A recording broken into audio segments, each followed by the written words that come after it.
दोस्तों, मेरे चैनल पर आपका हार्दिक स्वागत है। शुरुआती हिंदी सिनेमा के दिग्गज फिल्म मेकर्स पर आधारित इस सीरीज में आज मैं आपको उस दौर में लेकर चलने वाला हूं जहां सिनेमा केवल मनोरंजन नहीं होता था, बल्कि एक सोच हुआ करता था। और उस सोच को रुपहले पर्दे पर उतारने वाले ग्रेट फिल्म मेकर्स में से एक थे चेतन आनंद।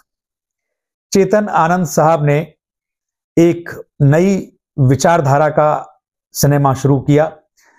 सही मायनों में चेतन आनंद भारतीय सिनेमा के पहले फिलोसोफर डायरेक्टर थे। और चेतन आनंद साहब के जो भाई थे देवानंद और विजय आनंद, इन्होंने भी अपने क्षेत्र में बहुत अच्छा काम किया, बड़ी बड़ी उपलब्धियां हासिल की। देवानंद साहब सदाबहार एक्टर थे, सभी जानते हैं। विजय आनंद साहब भी बड़े डायरेक्टर हुए। तो चेतन आनंद साहब इन दोनों दिग्गज लोगों के भाई थे, लेकिन चेतन आनंद साहब ने अपनी राह खुद बनाई थी और वो राह उनको लेकर गई कांस फिल्म फेस्टिवल तक। जी हां दोस्तों, चेतन आनंद साहब ने 1946 में एक फिल्म बनाई थी, नीचा नगर। इस फिल्म को इतना पसंद किया गया था कि कांस फिल्म फेस्टिवल में इस फिल्म ने ग्रांड प्रिक्स अवार्ड जीता था, जो आज गोल्डन पाम अवार्ड के नाम से जाना जाता है। बहुत बड़ा अवार्ड है।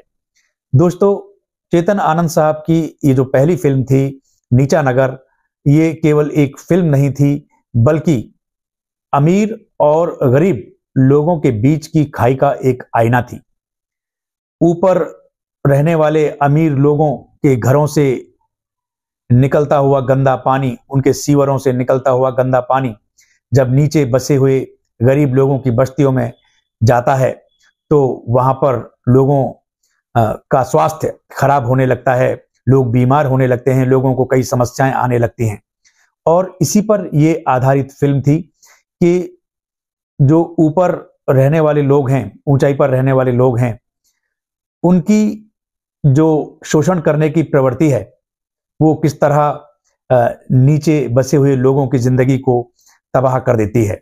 इसीलिए इस फिल्म का नाम नीचा नगर रखा गया था। और दोस्तों, नीचा नगर फिल्म से चेतन आनंद साहब ने सिर्फ भारत में ही नहीं, बल्कि पूरी दुनिया में अपनी कुशलता और अपनी क्षमता का परिचय दिया था। दोस्तों, फिर 1949 में चेतन आनंद साहब ने अपने भाई देवानंद के साथ मिलकर नवकेतन फिल्म्स की शुरुआत की।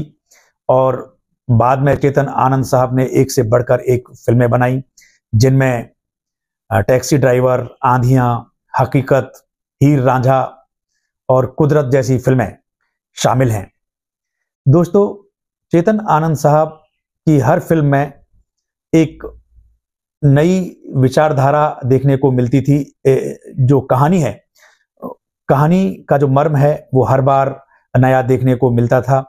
इसीलिए चेतन आनंद साहब को एक अलग श्रेणी में रखा जाता है, उन्हें महान फिल्म मेकर कहा जाता है।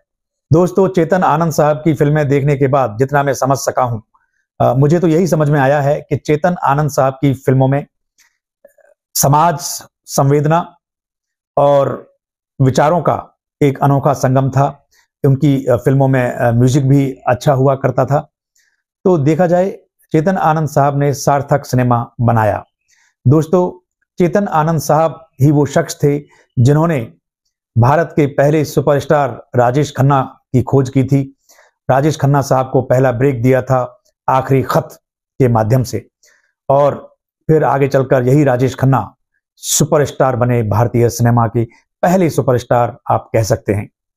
दोस्तों, 3 जनवरी 1997 को जब चेतन आनंद साहब का निधन हो गया, उन्होंने इस दुनिया से विदाई ली, तो हिंदी सिनेमा जगत के जो लोग थे वो वाकई गहरे सदमे में थे। उन्हें बहुत दुख था, क्योंकि एक बेहतरीन फिल्म मेकर हिंदी सिनेमा से चला गया। दोस्तों, चेतन आनंद साहब भले ही आज हमारे बीच नहीं हैं, लेकिन वो अपने सिनेमा के माध्यम से युगों युगों तक हमारे साथ रहेंगे। दोस्तों, अगर आपको ये वीडियो अच्छा लगा है तो आप इस वीडियो को लाइक कीजिए, कमेंट दीजिए और बताइए कि चेतन आनंद साहब की आपको कौन सी फिल्म ज़्यादा पसंद है। आज के लिए बस इतना ही। स्टे सेफ, टेक केयर, जय हिंद।